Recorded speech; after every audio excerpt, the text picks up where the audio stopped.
तुम्हारा लेस का inner wear अनजाने में दिख गया।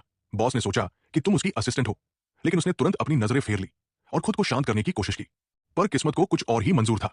जब वो फाइलें देख रहा था, तब फिर से तुम्हारा कपड़ा खिसक गया और तुम्हारी छाती की झलक देखकर बॉस की नजरें ठहर गई। ये पल मानो उसके आत्मनियंत्रण को तोड़ गया। उसने गुस्से को दबाने की कोशिश की, मगर जैसे ही वे दोनों फिर से स्क्रिप्ट पर चर्चा करने लगे, लड़की ने अचानक नायक के किरदार की तरह कपड़े खींचकर उतार दिए। उसके गोरेनम कंधे देखकर बॉस खुद को रोक न पाया और उसे छू बैठा, लेकिन असिस्टेंट ने विरोध नहीं किया। बड़े प्रलोभन में बॉस खुद को रोक न सका और आगे बढ़ा। तभी लड़की ने अचानक उसे धक्का दे दिया। बॉस हैरान रह गया और उदास चेहरा लिए बाहर भाग गया। जब वो घर पहुंचा तो उसकी मां ने बेटी की हालत अजीब पाई। बार बार पूछने पर लड़की ने सारा सच बता दिया।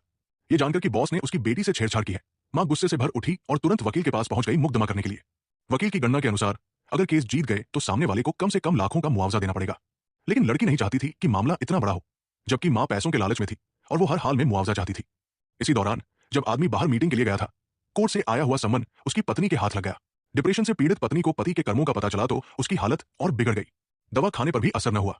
और सबसे भयानक बात यह हुई कि जब वो अपनी बेटी को नहला रही थी, तो बेटी जिद कर रही थी कि वो पापा के साथ खेलना चाहती है। ये बात पत्नी के लिए मानो अंतिम चोट साबित हुई। डिप्रेशन पूरी तरह हावी हो गया और उसने अपना नियंत्रण खो दिया। उसने अपनी ही बेटी को बाथटब में डुबोकर मार डाला। सब कुछ करने के बाद उसने भी जहर खाकर अपनी जान दे दी। जब आदमी घर लौटा तब तक बहुत देर हो चुकी थी। टेबल पर रखा सम्मन देखकर उसे सब समझ में आ गया।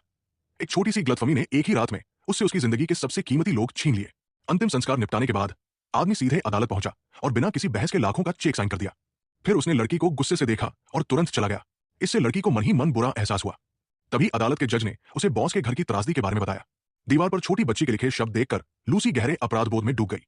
उसे बिल्कुल अंदाजा नहीं था कि मामला इतनी दूर चला जाएगा। कुछ समय बाद लूसी ने लेखक को पत्र लिखकर माफी मांगनी चाहिए, लेकिन उसके सारे पत्र बिना जवाब लौट आए। ये देखकर लूसी के मन में अजीब बेचैनी उठी। एक रात उसे भाई का फोन आया। माता पिता जहरीले मशरूम खाने से अस्पताल में भर्ती है। वो तुरंत अस्पताल पहुंची, लेकिन पिता की मौत हो चुकी थी और मां लकवाग्रस्त हो गई थी। लूसी यकीन नहीं कर पा रही थी कि जो माता पिता दशकों से मशरूम खा रहे हैं, वे अचानक गलती से जहरीले मशरूम कैसे खा सकते हैं। उसे अचानक याद आया कि उसने मशरूम से जुड़ी जानकारी सबको बताई थी और यह भी कहा था कि उसकी मां हमेशा मशरूम पकाती है। क्या यह हादसा लेखक की बदले की साजिश थी?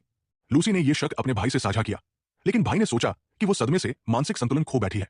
पिता के अंतिम संस्कार के बाद लूसी ने लेखक की हर हरकत पर नजर रखना शुरू किया। तभी उसने पाया कि